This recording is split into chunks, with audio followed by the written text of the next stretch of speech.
ಈಗ ನಮ್ ಶಕ್ತಿ ಇದೆ. ನಮ್ಮ ಶಕ್ತಿ ನಾಡಿನ ಜನ.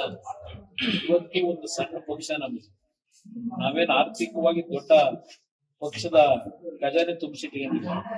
ದುಡ್ಡಿಲ್ಲದೆ ಇದ್ರು ಜನಬಲದಲ್ಲಿ ಇವತ್ತು ಎರಡೂ ಪಕ್ಷಗಳು ನಮ್ಮ ರಾಜ್ಯದಲ್ಲಿ ರಾಜಕೀಯ ಆ ಪಕ್ಷಗಳ ಜೊತೆಯಲ್ಲಿ ಇವತ್ತು ನಮ್ಮದ ಒಂದು ಸಣ್ಣ ಶಕ್ತಿ ಏನಿದೆ ಅದನ್ನ ಬೆಳೆಸಿ ಉಳಿಸಿರ್ತಕ್ಕಂಥದ್ದು ನಮ್ಮ ಜನ ಇದ್ದಾರೆ.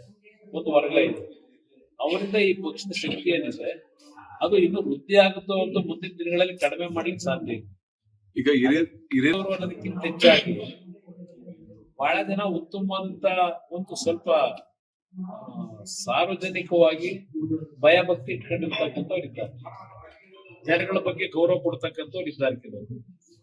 ಅಂತವರು ತೀರ್ಮಾನ ಇವತ್ತು ಅಲ್ಲಿ ಏನ್ ಬರುವಂತಲ್ಲೋ ಅನಿವಾರ್ಯವಾಗಿ ಏನಿದ್ದಾರೆ ವಿಧಿ ಇದೆ ಪಕ್ಷ ಅಂತಕ್ಕಂಥ ಒಂದು ಡಿಸ್ಟೆನ್ಸ್ ಬಹುಶಃ ಈಗ ನಡೀತಾ ಇರ್ತಕ್ಕಂಥ ಪಕ್ಷದ ಬೆಳವಣಿಗೆ ನೋಡಿದಾಗ ಜನಗಳ ಬಗ್ಗೆ ಭಯ ಭಕ್ತಿ ಇರ್ತಕ್ಕಂಥವ್ರು ಈ ಪಕ್ಷದಲ್ಲಿ ಮುಂದುವರಿಯೋದು ಸರಿನ ತಪ್ಪು ಅನ್ನೋದನ್ನ ಆತ್ಮವಿಮರ್ಶೆ ಮಾಡ್ಕೊತಾ ಇದ್ದಾರೆ. ನನ್ನ ಅಭಿಪ್ರಾಯ ಕೆಲವರು ಅದ್ರ ಬಗ್ಗೆ ನನ್ನ ಮಾಹಿತಿಗಳು ಇದೆ.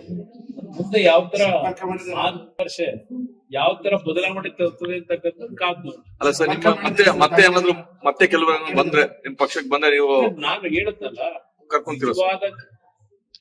ನಾಡಿನ ಜನತೆಯ ಬಗ್ಗೆ ಭಯಭಕ್ತಿಯಿಂದ ಕೆಲಸ ಮಾಡ್ತಕ್ಕಂಥ ಒಂದು ಉತ್ತಮವಾದ ರೀತಿಯಲ್ಲಿ ಮುಂದೆ ಈ ರಾಜ್ಯದಲ್ಲಿ ಬದಲಾವಣೆ ತರ್ತಕ್ಕಂಥದ್ದಕ್ಕೆ ಒಂದು ಒಳ್ಳೆಯ ಭಾವನೆಯಿಂದ ಇರ್ತಕ್ಕಂಥವ್ರು ಬರ್ಲಿಕ್ಕೆ ಇವತ್ತು ಸಹ ನಮ್ಮ ಪಕ್ಷ ಅವರಿಗೆ ಸಹಕಾರ ಕೊಡ್ತಾರೆ. ಕ್ಯಾಬಿನೆಟ್ ಅಲ್ಲ ಅದು, ಇರ್ತಕ್ಕಂಥದ್ದು ಕರ್ನಾಟಕ ರಾಜ್ಯದಲ್ಲಿ ಇವತ್ತು ಇರ್ತಕ್ಕಂಥದ್ದು ಕಾಂಗ್ರೆಸ್ ಸರ್ಕಾರ ಅಲ್ಲ, ಅದೊಂದು ರೀತಿಯ ಸಮ್ಮಿಶ್ರ ಸರ್ಕಾರ. ಅಲ್ಲಿರ್ತಕ್ಕಂಥದ್ದು ಸಮ್ಮಿಶ್ರ ಸರ್ಕಾರ ಅನ್ನೋದು ನಾನು ಹೇಳೋದಲ್ಲ, ಕಾಂಗ್ರೆಸ್ನಲ್ಲೇ ಹೇಳ್ತಾರೆ.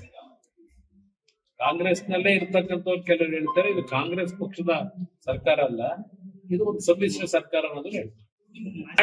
ಈಗ ಜೆಡಿಎಸ್ ನ 34 ಜನ ಮಂತ್ರಿಗಳ ಮಾಡಿದ ತಕ್ಷಣ ಜೆಡಿಎಸ್ಗೆ ಅವರಿಂದ ದೊಡ್ಡ ಮಟ್ಟದ ನಷ್ಟ ಆಗುತ್ತೆ ಅಂತಕ್ಕಂಥದ್ದು ನಾನೇನು ಆ ಒಂದು ಭಾವನೆ ಇಲ್ಲ.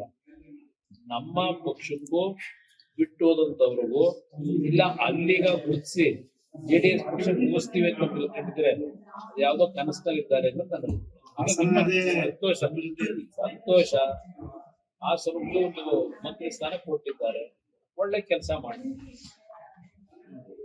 ನಾವೇ ಅಂತ ಕಸುವೆ ಕೊಡೋದು ಅಲ್ಲ ಸರ್. ಈಗ ಹೇಗೆ ಸರ್ ನಾನು ಜೆಡಿಎಸ್ ಪಕ್ಷ ಬಿಟ್ಟೋದರು ಬಿಡದೇ ಇದ್ದರು ಅನ್ನೋ ಪ್ರಶ್ನೆ ಇಲ್ಲ. ನನ್ನ ಒಂದು ಪಕ್ಷದಲ್ಲಿ ಯಾರು ಜನತೆಯ ಬಗ್ಗೆ ಒಂದು ಭಯ ಭಕ್ತಿ ಇಟ್ಕೊಂಡಿರ್ತಾರೆ, ಜನತೆಗೆ ಗೌರವ ಕೊಡ್ತಕ್ಕಂಥ ಮನೋಭಾವ ಹೊಂದಿದ್ದಾರೆ. ಇವತ್ತಿನ ಒಂದು ಪರಿಸ್ಥಿತಿಗಳಲ್ಲಿ ಮನಸ್ಸಿನಲ್ಲಿ ನೋವಾಗಿರ್ತಕ್ಕಂಥವ್ರು ಏನಿದ್ದಾರೆ, ಜನಗಳ ಬಗ್ಗೆ ಗೌರವ ಇರ್ತಕ್ಕಂಥವ್ರು, ಒಳ್ಳೆಯ ಕೆಲಸ ಮಾಡ್ತಕ್ಕಂಥವ್ರು, ಇವತ್ತು ಯಾರಾದ್ರೂ ಬರ್ತಕ್ಕಂಥ ಒಂದು ತೀರ್ಮಾನಗಳು ಬಂದ್ರೆ ಅದಕ್ಕೆ ಬಾಗುತ್ತದೆ.